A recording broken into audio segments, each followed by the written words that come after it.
اور مسئلہ بن جائے گا, بہت سے سوال کھڑے ہو جائیں گے, اکاؤنٹیبلٹی آف جنرلز کی بات شروع ہو جائے گی. تو اس لیے یہ تو اچھی بات نہیں ہے نا کہ اکاؤنٹیبلٹی آف جنرلز کی بات ہو. تو اس لیے جسٹس عصمت سعید صاحب اس کو سنبھال لیں گے. نمبر ایک, آپ کو یاد ہے ایک اور جج صاحب نے انکوائری کمیشن ہیڈ کی تھی ان کا, اور اس کو سنبھال لیا تھا.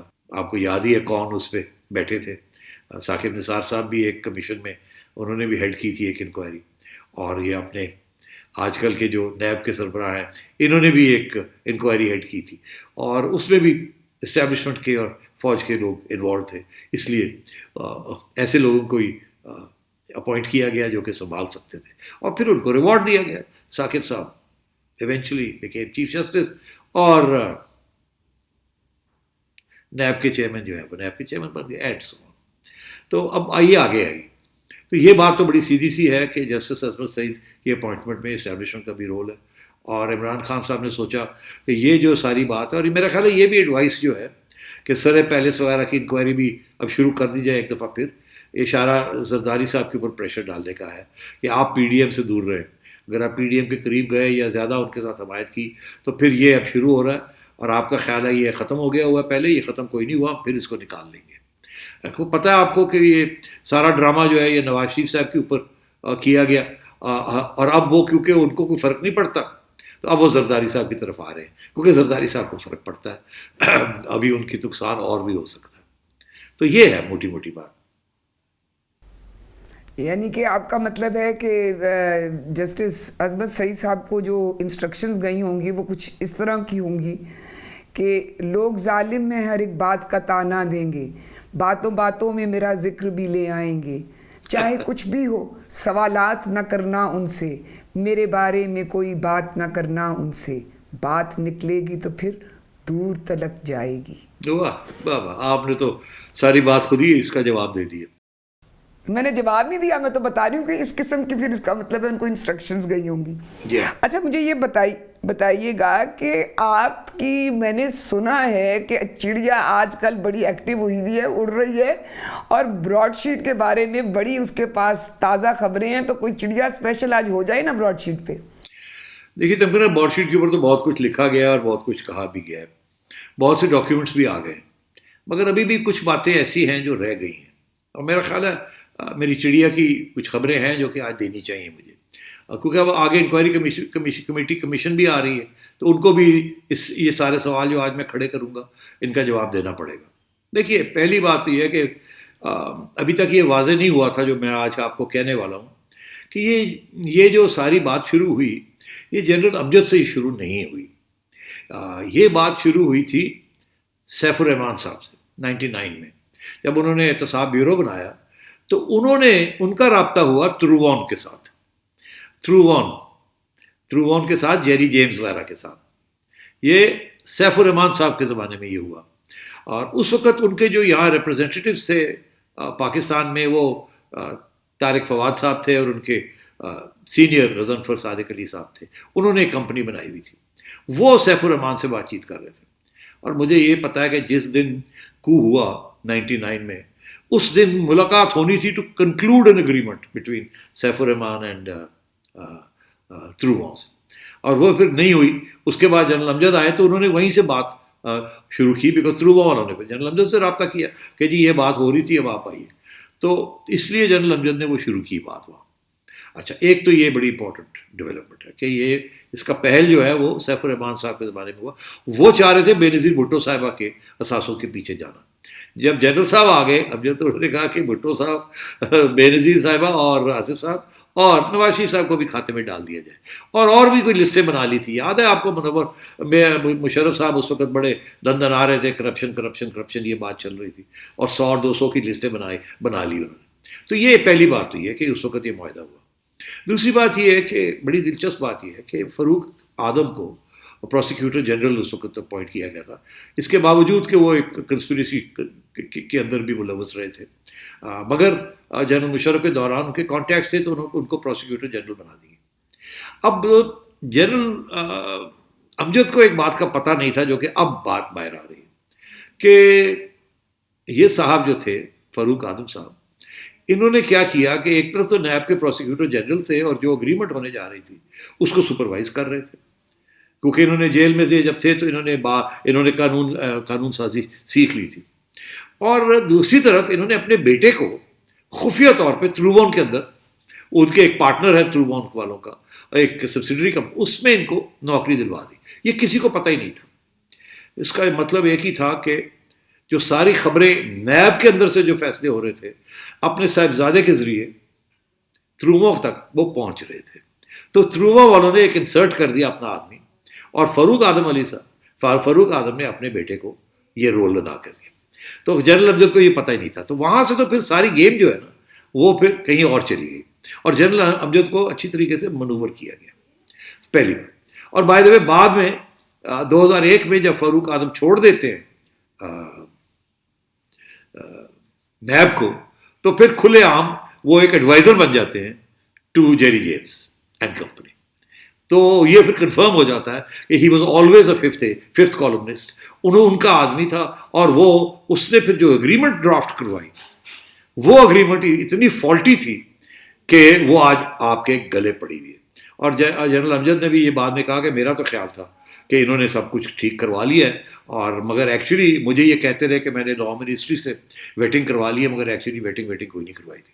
اور یہ جو کلازز آج تکلیف دہ ہیں کہ جی وہ کیا 20% اس پہ بھی اپلائی کرتا ہے کہ نہیں اپلائی کرتا جو کہ پاکستان کے اندر ڈسکور ہونا ہے وغیرہ وغیرہ، اس قسم کے جو کلازز ہیں، کیا یونیلیٹرلی کوئی ایک پارٹی اس کو ختم کر سکتی ہے یا نہیں کر سکتی. تو یہ ساری چیزیں جو ہیں یہ فاروق اعظم نے یہ بنا کے ایگریمنٹ کے اندر ڈال دی، اور کوئی ویٹنگ نہیں کروائی. اور ایک چھوٹی سی ٹیم لے کے لائرس کی کہا جی ہو گیا کرے جی. تو ایک تو یہ دس از اے نیو ڈیولپمنٹ جس کے اوپر یہ اب توجہ دینی پڑے گی، کیونکہ وہ بھی ایک آرمڈ فورسز کا پرسنل تھا. آئیے تو اگین جنرلز اینڈ فاروق اعظم. آئیے تھرڈ، جب یہ گئے ہیں کولوراڈو، جب یہ وہاں امریکہ گئے ہیں سائن کرنے کے لیے، تو کیوں نہیں انہوں نے تروونس کے ساتھ اگریمنٹ سائن کی؟ تو بات یہ ہے کہ کہنے کا یہ ہے کہ وہاں جنرل امجد نے کہا جیری جیمز کو کہ دیکھیے یار، آپ کے جو لوگ ہیں یہاں، ان کے اندر تو کوئی یہودی بھی ہیں، ہو سکتا ہے کوئی آپ کے انڈین اوریجن کے بھی کوئی ایڈوائزرز ہوں، تو ہم فوجی لوگ ہیں، ہمارے لیے پرابلم بن جائے گا کل کو یہ نہ کوئی کہے کہ اس کے اندر انڈینس تھے یا جوئش لوگ تھے، تو جوئش لابی کا والا. تو آپ ایسے کریں ایک نئی کمپنی بنا لیں. اسے کا ڈن ہو گیا. تو یہ تجویز جو تھی یہ شاید ادھر سے آئی تھی کہ آپ ایک نئی کمپنی بنوا لیں اور وہ جا کے آئل آف مین میں اس کو رجسٹر کروائیں، اور وہ کلین کٹ ہونی چاہیے. تو یہ پھر اگریمنٹ کے ساتھ یہ ایک نئی کمپنی آئل آف مین میں بنی، براڈ شیٹ LLC، اور تروون فارغ ہو گئے. اور اسی طریقے کے ساتھ ایک اور کمپنی بنی IAR، جس میں پھر پیپلز پارٹی اور یہ جو لسٹ تھی اس کے پیچھے جانے کی، اور براڈ شیٹ جو تھی وہ. یہ دو کمپنیز بنائی گئی الگ الگ رکھنے کے لیے کہ اس کے لیے یہ ٹاسک اور اس کے لیے یہ ٹاسک. تو یہ اب بات یہ ہے کہ یہاں تک تو ٹھیک ہے، چلے آپ نے کر لیا، آپ کی نیت اچھی تھی، آپ کو فاروق اعظم نے دھوکہ دیا اور یہ کانٹریکٹ بڑا گندا بنا. مگر اس کے بعد ایک بہت بڑی ڈیولپمنٹ ہوئی ہے، وہ بہت بڑی ڈیولپمنٹ ہوئی ہے جو کہ آج تک اس کا ایکسپلینیشن نہیں ملا، اور وہ ملنا چاہیے. وہ یہ کہ جب یہ پتہ چلا کہ جیری جیمز نے ایک امریکہ میں کمپنی براڈ شیٹ بنا لی ہے، اور یہ براڈ شیٹ کمپنی اس کے ارادے اس کو لیکویڈیٹ کرنے کے، اس کو فارغ کرنے کے، اور وہاں اس نے بنا لیے. تو نیب نے پوچھا ان سے کہ بھئی اگر آپ یہ لیکویڈیشن بھی چلی جاتی ہے تو ساری جو لائبلٹیز ہیں اور ہماری جو اگریمنٹ ہے اس کی ساری کے سارا پلندہ جو ہے نا یہ آپ لیگلی ٹرانسفر کر دیں to your new Broadsheet company. وہ اس نے ایک اور کمپنی بنا لی تھی اسٹیپل چیس. اس نے پہلے سارے لائبلٹیز اپنی جو تھیں اور وہ ساری ٹرانسفر کر دی to Steeple Chase. Steeple Chase نے ٹرانسفر کر دی ٹو براڈ شیٹ کولوراڈو. مگر اس میں پروٹیکشن تھی، وہ جو اسائنمنٹ تھی اس میں پروٹیکشن تھی گورنمنٹ آف پاکستان کی اور نیب کی، کیونکہ یہ لیکویڈیشن کو یہ لکھا گیا تھا کہ آپ اب لیکویڈیٹ کریں اس کو، مگر جو پاکستان کی حکومت کے ساتھ جو ہمارا کانٹریکٹ ہے وہ ختم ہو چکا ہے، اس کی کوئی چیز آپ اپنی چھیڑ سکتے بیکاز وہ میں نے ٹرانسفر کر دی ہے ادھر. تو لیکویڈیشن سے پہلے وہ ساری ٹرانسفر ہو گئی، نوٹرائزڈ ہو گئی، اگریمنٹ ہو گئی between government of Pakistan and Jerry James. تو بات یہ ہے کہ وہ اگریمنٹ کہاں گئی؟ اگر وہ اسائنمنٹ ہے کہ کوئی ایکشن نہیں لیا جا سکتا لیکویڈیٹر کا against government of Pakistan, because وہ ادھر چلا گیا ہے، سارا کا سارا کھاتا اسائن ہو گیا ہے ٹو براڈ شیٹ کولوراڈو وہاں اسٹیپل چیز. تو ان کے ساتھ تو پاکستان گورنمنٹ نے $1.5 ملین دے کے ان کا تو جان چھڑائی وہاں سے، تو وہ تو بات ختم ہو جانی تھی. اسائنمنٹ ادھر ہوئی تھی، 1.5 ملین دیا، مکمکا ہو گیا، ختم ہو گئی بات. تو یہ جو لیکویڈیٹر ہے اس کا کوئی حق نہیں تھا کہ یہ موسوی کو اس کے اندر انکلوڈ کر کے اور یہ ایک پھر کلیم کرے پاکستان گورنمنٹ کے اوپر اور نیب کے اوپر، کیونکہ وہ تو ٹرانسفر ہو چکی تھی ساری رائٹس. اب سوال یہ کھڑا ہوتا ہے کہ ان کو پتا تھا پاکستان گورنمنٹ کو، اور ان کے پاس فائل ہے، 5 فائلیں بنی تھی میری اطلاع کے مطابق، ان میں سے 2 فائلیں پاکستان میں تھی. یہ ساری اسائنمنٹ کی فائل جو تھی کہ یہ سارے کی سارا پلندہ ادھر چلا گیا، یہاں کچھ نہیں رہا. ایک احمد بلال صوفی صاحب کے پاس جو ان کے وکیل تھے، جو لندن بھی گئے اور وہاں جا کے انہوں نے براڈ شیٹ والوں کے ساتھ، جیری جیمز وغیرہ کے ساتھ 2009 میں 7, 8, 9 میں میٹنگز کی اور یہ سارے کا سارا پلندہ لے آئے تاکہ یہ محفوظ ہو سکے. اور ایک نیب کے پاس وہ فائلیں ہیں. مگر سوال یہ کھڑا ہوتا ہے تمکن کہ انہوں نے جب یہ مسئلہ بنا اور پتہ لگا کہ موسوی صاحب جو ہیں ان کو سو کر رہے ہیں، یا لیکویڈیٹر جو ہے وہ کہہ رہا ہے آپ آئیے اور یہ پیسے دیں، تو انہوں نے کیوں نہیں اس کو کنٹیسٹ کیا آئل آف مین میں کہ جی نہیں آپ کر نہیں سکتے، وہ ختم ہو گیا کھاتا، وہ ادھر چلا گیا. انہوں نے نہیں کیا، 1 سال نہیں کیا. تو ہو کہ مسئلہ کہ یہ ہوا کہ 2010 میں جیری جیمز جو ہے نا وہ سوئسائڈ کر کے، خودکشی کر کے وہ فارغ ہو گئے. ان کے اور بڑے مسائل تھے. اب بات یہ ہے کہ اب ان سے یہ پوچھنا ہے کہ آپ نے چیلنج کیوں نہیں کیا جب آپ کے اوپر یہ کیس ہوا؟ آپ کیوں اگری کر گئے کہ آربیٹریشن میں جانا ہے آپ نے؟ آربیٹریشن میں جانے کا مطلب ہی یہ ہے کہ آپ ایکسیپٹ کرتے ہیں کہ ایک لائبلٹی ہے، مگر آپ کی تو کوئی لائبلٹی نہیں تھی. وہ تو براڈ شیٹ LLC ڈینور میں چلی گئی تھی، وہ تو ادھر چلی گئی تھی، اور وہ آپ نے 1.5 ملین دے کے مکمکا کر لیا تھا. تو آپ نے آئل آف مین کے اندر کیوں نہیں اس کو چیلنج کیا؟ نوٹرائزڈ ہے سارا کچھ، ڈینور کی نوٹری پبلک کے سائنس ہیں، آئل آف وائٹ کے مین کے سائن ہیں، سگنیچرز ہیں، میرے پاس سارے ڈاکیومنٹس ہیں، ضرورت پڑی تو میں دکھا بھی سکوں گا. تو انہوں نے اس کو کیوں نہیں چیلنج کیا؟ تو یہ بھی اب بتانا پڑے گا کہ وہ وجہ کیا تھی. اور ظاہر ہے کچھ لوگ تو یہ سمجھتے ہیں کہ اس سے کچھ ہینکی پینکی تھی. کون لوگ انوالو تھے؟ کیا ہینکی پینکی میں جو ایوارڈ ملنا تھا اس میں کسی کو کٹ ملنا تھا یا نہیں ملنا تھا، اس لیے اس کو چیلنج نہیں کیا. اور وہ دن ہے اور آج کا دن ہے کہ وہ چیلنج نہیں ہوا اور ان کے گلے پڑا ہوا. ایک تو یہ سوال کا جواب ملنا چاہیے. اور کہاں گئے پیسے؟ کو پیسے کس کو دیے، کس نے لیے، کوئی کٹ ملا نہیں ملا، کیوں نہیں کیا؟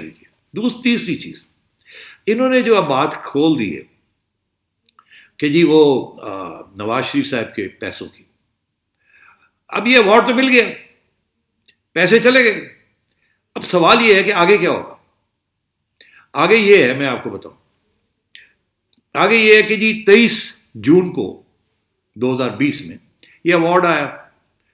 آپ یقین کریں 30 جون کو نیب نے $26 ملین UBL میں بھیج دیے.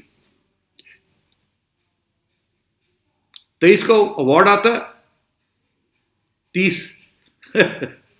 30 جون کو پیسے 26 ملین بھیج دیتے ہیں. اور موسوی کو پتہ چل جاتا ہے کہ انہوں نے پیسے بھیج دیے، اور وہ عدالت سے آرڈر لے لیتا ہے UBL کے اوپر کہ آپ یہ پیسے ہمیں دیں. اب اس کو کس نے بتایا کہ جناب پیسے ہم نے بھیج دیے اور آپ لے لیں وہاں سے؟ اکاؤنٹ تو فروزن تھا. وہ کس کو پتا تھا کہ یہ UBL میں پیسے چلے گئے؟ بھیجے کیوں؟ اور دلچسپ بات یہ ہے کہ 4 نومبر کو CEC کی میٹنگ ہوتی ہے، ECC کی. اس کے اندر یہ فیصلہ ہوتا ہے کہ وہ جو باقی 2.5 ملین ہے، کیونکہ 28.5 کے قریب دینا ہے، وہ بھی آپ بھیج دیں وہاں. اور 19 دسمبر وہ بھیج کے، اور 19 دسمبر کو یہ فیصلہ یہ ہوتا ہے کہ ہم تو ڈپلومیٹک امیونٹی کلیم کریں گے، ہم ڈپلومیٹک امیونٹی کریں گے تاکہ یہ پیسے نہ لے سکیں. $28 ملین بھیج دیے، موسوی کو بتا دیا، اور پھر سوچتے ہیں کہ ہم ڈپلومیٹک امیونٹی کلیم کریں گے، وہ فارغ ہو جاتے ہیں، وہ اپنے پیسے لے کے نکل جاتا ہے. اب یہ ڈرامہ کر رہے ہیں، UBL کے اوپر پریشر ڈال رہے ہیں کہ جی آپ نے کیوں کیا، کیوں نہیں کیا. تو یہ تو ایکچولی یہیں سے سارا کچھ ہوا ہے اور اس کے بھی جواب دینا پڑے گا کہ یہ کیوں ہوا اور کیا نہیں، کیسے نہیں ہوا. اور آخر میں آپ کو بتاؤں، اب اگر یہ عصمت سعید صاحب کھول لیتے ہیں وہ جو 10 نمبر فائل ہے JIT کی رپورٹ، جس کے اندر بہت سی چیزیں ہیں، جس کے اندر یہ سارا نواز شریف کے خلاف مواد ہے جو ابھی تک دکھائی نہیں گئی، تو اگر وہ اس میں سے جاتے ہیں ادھر اور یہ پھر کہتے ہیں کہ $800 ملین اور 800 یا اتنا، تو فوراً موسوی کہے گا جی 20% میرا، کیونکہ اس کے اندر یہ نا کہ ہم نے یہ اٹیچ کر لیا، وہ کر لیا، یہ کر لیا، وہ کر لیا، تو یہ ایک نیا ڈرامہ شروع ہو جائے گا. اور اگر یہ کچھ اس کے پیچھے جاتے ہیں. اور دوسری بات، اور اس کی طرف توجہ نہیں دینی چاہیے ہمارے ان کے نیب والوں کے اور گورنمنٹ کے وکیلوں کو، کہ ابھی حال ہی میں اس گورنمنٹ نے ایمنسٹی اسکیم لانچ کی تھی، باہر سے پیسے لے آئے، وائٹ کر لیں، یاد ہے آپ کو؟ اب اگر وہ جو 200 لوگ تھے ان میں سے اگر کسی نے یہ ایمنسٹی اسکیم اویل کی ہے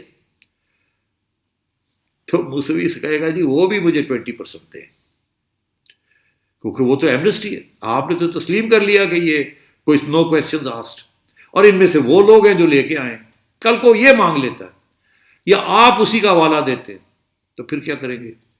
تو یہ بات اب رکنے والی نہیں ہے.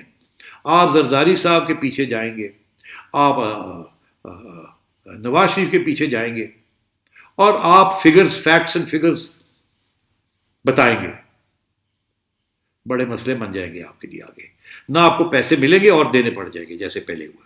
اس کو بڑا ٹائم لگے گا اس کو ہضم کرنے میں کہ یہ ابھی تک کیا ہوا ہے اور آگے کیا پاسبلٹیز ہیں کہ یہ کیا کیا کچھ ہو سکتا ہے. تو یہ تو لگتا نہیں ہے کہ یہ آرام سے یہ بات ختم ہوگی. آپ کا خیال ہے کہ ویسے یہ ختم ہو جائے گی اس طرح سے کہ یہ ایک کمیشن کی رپورٹ آ گئی اور معاملہ بند ہو گیا؟ مسئلے چلیں جی، اللہ خیر کرے. کوئی ہمارے تو کوئی مسئلہ ایک ختم ہوتا نہیں ہے تو 10 اور شروع ہو جاتے ہیں. آج کے پروگرام میں اتنا ہی، پھر آپ سے ملاقات ہوگی. خدا حافظ.